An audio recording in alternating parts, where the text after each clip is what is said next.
Hey, hello everyone. This is Vanguard here, bringing you another deck tech, and today we're going to do Aamon Zombies. This is a list courtesy of my friend Jotto, who made it, had a lot of success on the ladder with it. I played it in Masters yesterday. While I did not have the most successful Masters, I did have a lot of success with this deck. I don't think that it lost a game. It got banned twice, and I think I played it twice, and I won with it twice. So very solid, and I thought I'd do a deck tech on this one today, maybe bring in elves later on today or tomorrow. But this one today, because if you participated in the Alienware giveaway, and there's still some keys out there, I believe, you have almost all the cards necessary to make this list. And really, it's very similar to the Duke's Zombies deck that you got. So even if you just like take a look at this deck tech, understand how the list plays, see a sample game, make some of your own tweaks, you're very, very close to a competitive ranked deck, which means almost every Spellweaver player now has access to a competitive ranked deck. But this is the version that I played in Masters yesterday. It's not teched against anything in particular, so it's a viable ladder deck. Sometimes in those Masters lists, you're going to see people having inclusions based on what they plan to ban. So Conquest decks aren't always the best for the ranked ladder. So I would not recommend just taking like a random Masters deck and trying to play it in ranked. If you're a strong player, you'll be able to take any of those decks and probably end up in the top 20 or 30.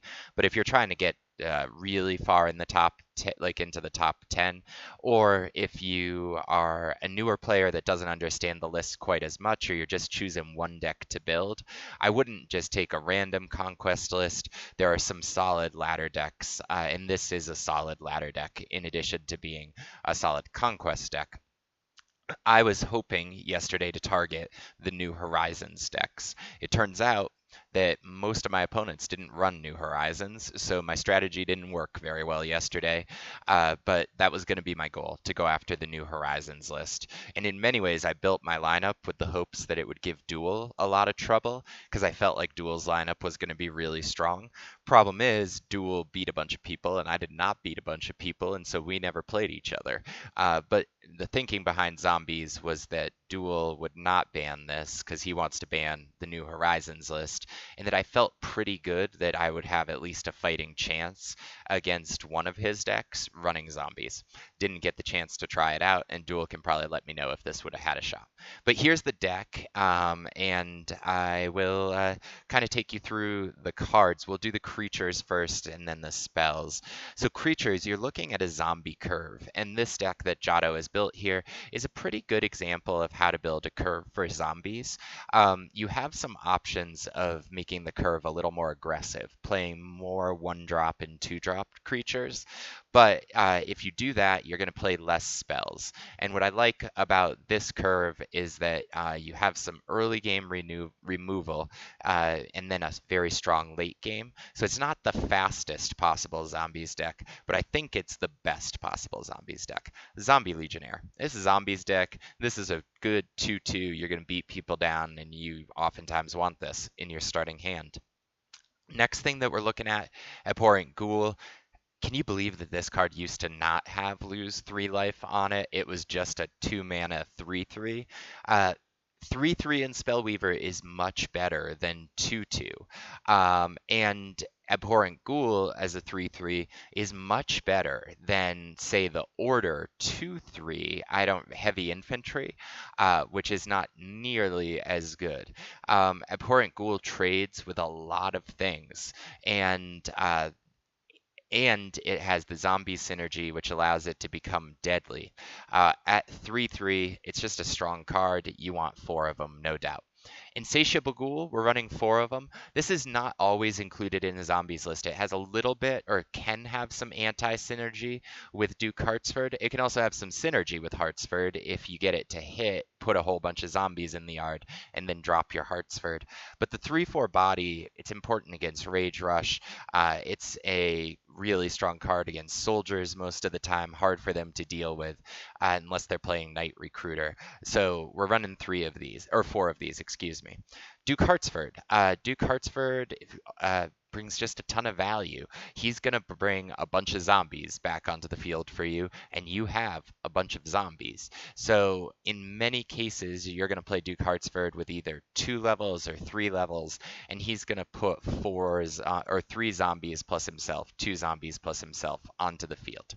Undead Necromancer, also in the same slot, but you'll usually play this before Duke Hartsford. By same slot, I mean same level plus mana cost. It's a 4-drop. Um, the the reason you're usually going to play this first is you're usually going to go 2 levels before you play Duke Hartsford. And Undead Necromancer is great because all of your zombies become deadly, and that means even if it's like a little 2/2, you're going to need it's going to kill anything that blocks it. And if you are pressing the advantage, your opponent's going to need to block. Tombs. Tombs is part of the reason you're going to be able to press the advantage. I'm counting this, I guess, in the creatures because it's just a card that generates a bunch of creatures. Think of this as like 3 mana, play a Zombie Legionnaire, and then play a Zombie Legionnaire every turn for the rest of the game until your opponent gets rid of this card. Tombs produces a ton of value for you. You want to get it on the fields, and so you got 4 of them. Underworld Scourge. This is a little bit of a tech card. If you're a new player, you don't have to run Underworld Scourge. This is a rare. If you don't have it, don't run it. Throw something else in here. The reason this is in here is in the current meta, there's a lot of random stuff. There's like random chalice decks, and there's in particular, I guess this deals a little bit with shamans, but you should be just steamrolling shamans most of the time. This kills Aamon, the demon hero. And so if you are able to, and if you're playing against Aamon, the demon hero, which has technically a mana cost of 0, so Underworld Scourge can kill it. If you are playing against Aamon, the demon hero, you want to kill it on your turn, and then you have a couple removal options to kill it off permanently, Underworld Scourge being one of them. Also, even though it's only a 3/2, a lot of the time, or at least some games, you are going to go up to 4 levels. And so this ends up being a 5/4 unstoppable, and that's really good. Succubus, it's a great card. You're going to drain a lot of life, and almost every black deck plays it at this point. It gets even better with the Igloo or the Arctic Shelter. You want to be playing Succubus when you have the Arctic Shelter. While we're down here, we can do the other shrines. You want some valleys, you want a sanctum. You can make a case for mausoleum. Right now I'm playing Jotto's version, which has 19 shrines. Some of y'all are going to flip out and be like, that is too many shrines. I feel comfortable with it because corruption, and particularly zombies, do not have draw, and it's really killer to zombies if you lose cards. It's a little less killer to this version of the deck, but in general, zombies really struggle with draw, and so you don't want to be missing Divine Offerings. You don't want to have to play your Valley for level. I'm fine with 19 shrines, but you could go down to 18 or even 17 if you find yourself getting shrine flooded, and it would give you some options to put in some different creatures. In terms of the spell suite, we're playing the 4 most powerful corruption spells. Fumes is just great value for 1 mana. Word of Pain is incredible value, particularly when you play it with multiple levels. The draw a card on this is excellent, and it'll allow you to make favorable trades. Consume is probably the best corruption spell in the game, particularly for a deck like this. Consume is going to be your main way of killing Aamon the Demon in the event that you play an opponent who has that, because it's going to be, you can easily get to 4 levels and make this a -4. Finally, card back, get yourself a sweet card back, and the hero. You can play this zombies deck with a bunch of heroes, and I think it'll be solid no matter what. You could play it with basic Nepharos, totally fine with basic Nepharos. You could play it with Aamon the Demon, totally fine with Aamon the Demon. I think Aamon the Immortal is the best choice. Reason being the incredible amount of versatility that the Reincarnate hero power gives you. The Reincarnate hero power, in giving you the ability to change into a different hero, allows you to tune your deck to the matchup. a lot of times you're going to be getting advanced, or sorry, basic Darius, because as I mentioned, demons struggle with card draw. In a longer, grindier game, and I played one against Jotto yesterday on stream that you can see with mono corruption against these zombies. In that longer, grindier game, having the additional card draw means that the zombies don't stall out like they tend to do. You don't end up in top decking mode. You can actually continue to play your hand. Other options here, sometimes you'll want advanced Zash or you'll want advanced Darius to push through a little bit of damage. In some matchups, if it's really going long and your opponent has big creatures, you might want advanced Despina. I think in some cases you might decide that Enoch is the card, particularly if you can push through a lethal with a wide board with Enoch. You just get a ton of options, and so Aamon the Immortal, excuse me, is really, really strong for that. So that's the deck. There are a few creatures that you could include that aren't in here, and a few spells. If you look at spells, it could be worthwhile to swap out one corruption shrine for a pandemonium if you want to be able to tutor for drain. And tutoring for drain, not bad at all. Symbol of Decay could also fit here. It's a little bit more control-y, but with the play boost for 3 mana, you're going to get some souls on the field. I don't think that Midnight Cravings is super, super good, but as a one-of that your opponent has to play around, it's not a bad choice. Hands from Beyond, similarly, you could make a case for it. Suffocate, I think, could fit in here, particularly if you're concerned, and particularly if you're concerned about elves. And I think if a lot of people start playing this deck, you're going to start to see a lot of elves, because elves are probably one of the worst matchups. And if you start seeing a lot of elves, the solution is to start running 4 Suffocate. And you can get to 4 Suffocate by cutting down on the Underworld Scourge, maybe going to 3 of on one of these, definitely cutting a shrine or 2. It's not hard to get to 4 Suffocate, and Suffocate gives elves real problems. On the artifact side, you're not going to run any of these artifacts. On the shrine side, you could run the Haunted Cemetery. As I said, definitely the Pandemonium's an option. You could run the Mausoleum because you've got plenty of level 1 creatures. In general, I'm not running them right now because, as I mentioned, demons struggle with card advantage, and I don't think that the zombie that you get from the Haunted Cemetery is worth the 1 card most of the time. The Mausoleum, sometimes it's worth it. If it allows you to clear something pretty big, if you get multiple activations off of it. But it's not a guarantee that you're going to get multiple activations off of it. On the creature side, things that you could consider, I think you could consider Infected Survivor. You could consider Rotting Remains. Zombie Giant is always a fun one to consider because nobody expects it. You could run an additional Duke. Flesh Sculptor is a possibility. I always love Flesh Sculptor in a deck like this. Mez is a decent, or not decent, a good card, and since you're running Shelter, there's an argument for including it. And I think you could think about Cult or Dread Knight if you wanted to. I would probably lean towards Cult a little bit because it comes back with Hartsford. But you have a decent number of mana sinks right now with your Aamon the Immortal hero. You can make some decisions about what hero to get to maximize your mana. So I think Cult as a mana sink, less important, but for mirror matches, against Mono C for sure. Even against elves, Cult can just shut them down single-handedly. So it's an option if you want to go for it. But this is the deck as we've got it right now.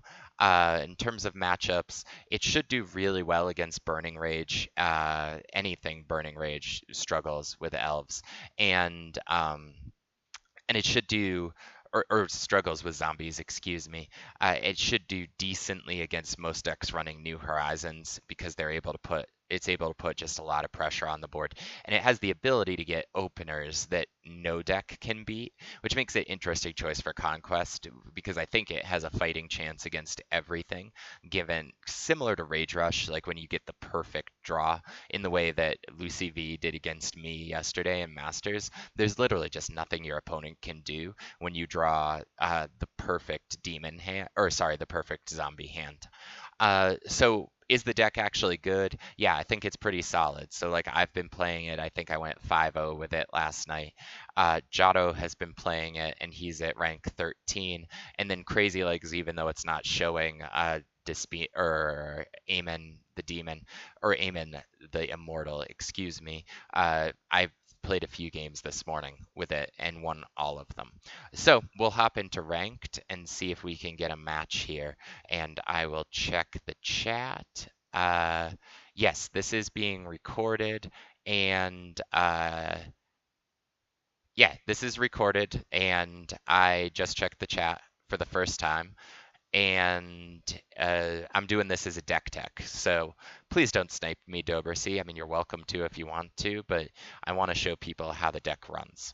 Um, While we wait on getting a matchup, I think I probably should have hit ranked while I was talking through all of the matchups for this. I mean, overall, congratulations to Duel on the victory in Masters yesterday. Congratulations to Lucy V/Vidal for the second place finish and running through the whole Shrining team. It's good to keep the championship on the Shrining. Okay, so we've got a matchup. This potentially is a really bad match for us. Without knowing what he's running, Hermelion in general is not a hero that we want to see. It might be able to outrace us. This is a keepable hand, though. We've got a curve of Zombie Legionnaire into either Word of Pain or Fumes, or we draw something into Ghoul. And that's fine. It's not the ridiculously overpowering zombies draw that sometimes you get, but this is a very keepable draw. So he is playing, let's see. Yep. He's playing priests. Priests are not a great matchup for us. And because he's playing priests, we don't have a second turn play here, which is not ideal. I'm not going to DO there. Maybe I should, but I feel like one. Oh, and he has priests with the double temple opener, which is not the opener you want to see. The only hope we have here is that perhaps he doesn't end up with any priests. So we're probably going to lose this Zombie Legionnaire because I don't see myself playing it. Next turn is either Consume plus Noxious, Word of Pain plus Noxious, or Tombs. We've got some options next turn.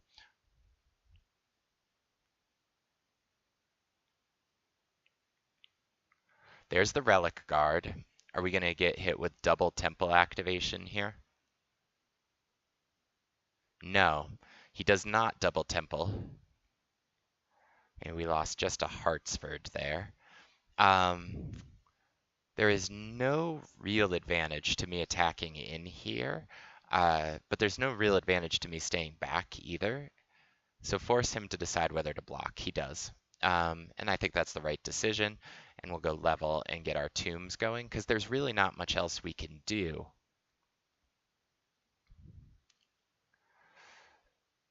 Oh, yeah. And the CFC. So that's the worst possible case for how that would go.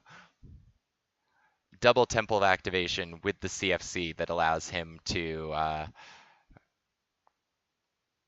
just boink me for a lot. Let's see. I think we're gonna go Word of Pain on 3 different things, and then Noxious one of the temples. And I can't really attack in because he'll just get a free trade most likely. I guess if I Word of Pain up front. So we're gonna Word of Pain on 3 different things, there, and there. And we will Noxious Fumes one of the temples. And there's no real purpose in attacking in here because I can't do anything. What do I have in the yard? Just one zombie that Duke Hartsford can bring back. Radiance on the field just means next turn we're really not playing much of anything. Okay. I think we will probably use a consume on the temple. Yeah, I'm gonna consume. So the choices here are consume the temple or hero power. Now, if I hero power, I can grab advanced Zash, which then next turn allows me to clear. He can heal for 8 next turn and hit me for 10. He can hit me for 10, right? But that's not great for him. I think actually it's probably best. Let's attack in, see what happens.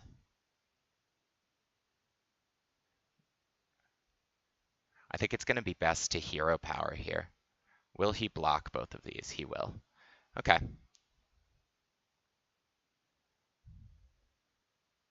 We're going to grab Advanced Zash. Because Advanced Zash means that next turn, we're going to be hopefully clearing his whole board. If he's playing the Triangelica, that's unfortunate. Hi, Elizabeth. You want to come be on the video? Nala, leave Elizabeth alone. Here, come here, baby girl. Nala, cut it out. All right, are we going to see a hero power here? That's what I would expect facing Advanced Zash. Come here, you want to be on the video? Come here. Say hi to everybody. We're playing Spellweaver. You're not supposed to watch the screen. Interesting. Does he have something to, he's going for the heal, huh?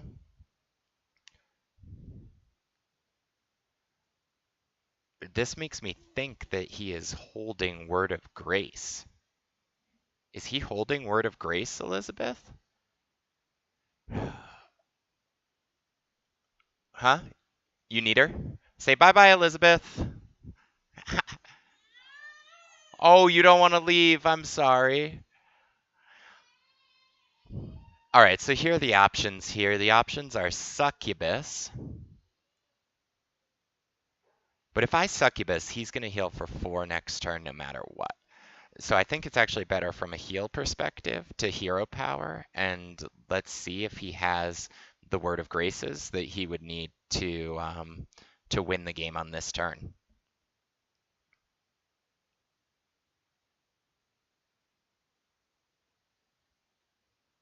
He does. Damn it. Okay. Well, that's unfortunate. That's the zombies deck. You kind of see how it plays, but we got beat there, which is not what we were going for. Still, I think it's a very viable list. It's still in 3rd place. That's the first loss I've had in a little while. And that priest game is a pretty bad matchup for zombies. So hopefully, if you got the Alienware giveaway, you too can build this deck. I think it's a decent, maybe like tier 1.5 ladder deck. Played well, it'll get you easily into the top 10 or top 15. Yeah, thanks for watching the stream today. Y'all can check out spellweaverdb.com, subscribe to the YouTube channel. I'm going to stop the recording now. Catch you later.